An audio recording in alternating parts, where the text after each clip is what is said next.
Field by field, Maizex is bringing Canadian seed to farmers across Canada. Maizex is your source for high-performance soybeans and grain, silage, and grazing corn hybrids. Visit maizex.com to find your local Maizex representative.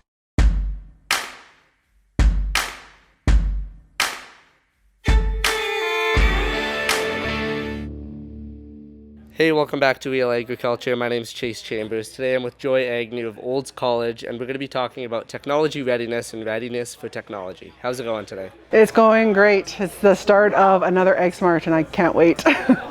Awesome. So first, can you just explain the meaning behind tech readiness and readiness for technology, or the gap between the adoption? Yeah, so for the last 6 years, and actually even beyond that, we've been working on, advancing technologies, and we have this pretty robust innovation ecosystem to develop all kinds of tools and systems and solutions for farming, and yet adoption doesn't seem to be addressed nearly as much.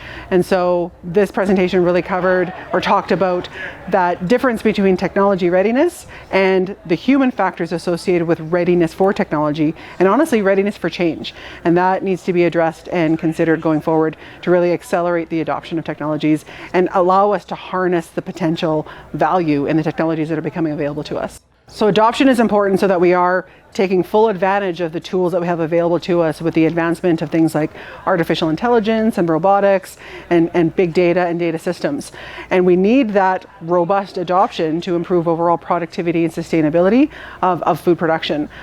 Without that, if we're going to have typical adoption rate trends or timeframes of 30 to 40 years, there's no way we're going to be able to keep up with the advancement of technology, which is growing at an exponential rate and driving all kinds of potential value to farms. But without bridging that gap between technology readiness and readiness for technology, we won't be able to do that. Will any incentives have you seen? Have they increase this readiness or not really?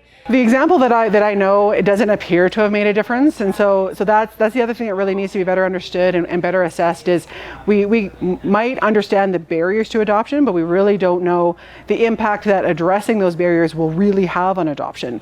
So looking at historical examples like adoption of conservation tillage, it took 30 years to reach a 30 or an 80% adoption rate, and there's points in time that incentives and different programs were launched, and it didn't appear to have any impact on the adoption rate at all. So if we want to accelerate adoption, and if we want to make sure that the right practices are being adopted, what do we have to do differently? And I really think it's more than just understanding barriers to adoption. It's understanding the human nature and human aspects of change and adoption and being ready for making a step change. And that's a whole world of social science that I don't think has been explored nearly enough in the ag space. Right. So then what are some of the missing pieces from Canada's adoption ecosystem? We're missing a lot of pieces on the adoption side. We're actually even still missing some pieces on the innovation side, but we definitely need to start thinking about the adoption ecosystem. For one, if adoption rates are going to be our key metric that we're measuring against, we need to better assess adoption rates and understand the baseline of where we currently are with adoption of different technologies and practices. We also need just better understanding of that human nature and the human element of change and adoption and readiness for technology. And we need to come together with the various entities and stakeholders to develop an ecosystem and programs and supports and resources to address this adoption ecosystem gap. Awesome.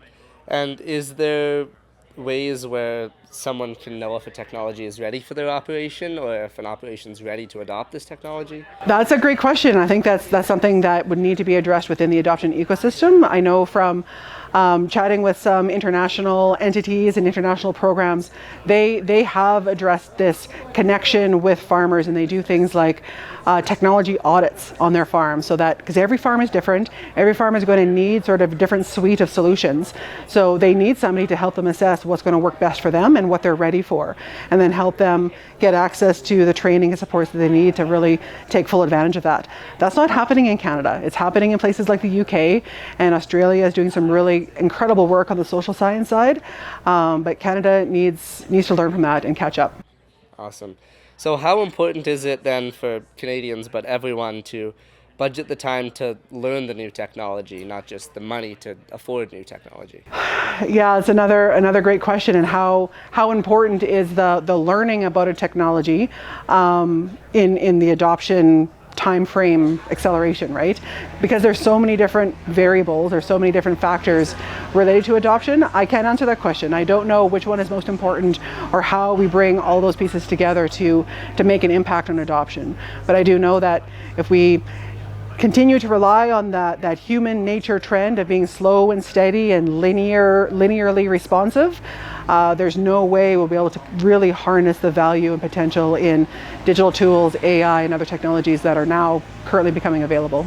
Awesome. So what are some final takeaways for farmers here?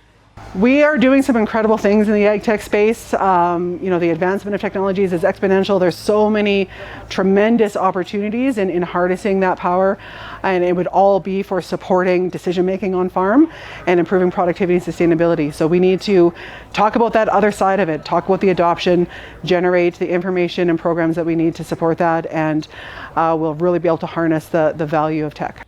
Awesome. Thank you very much. Thank you very much.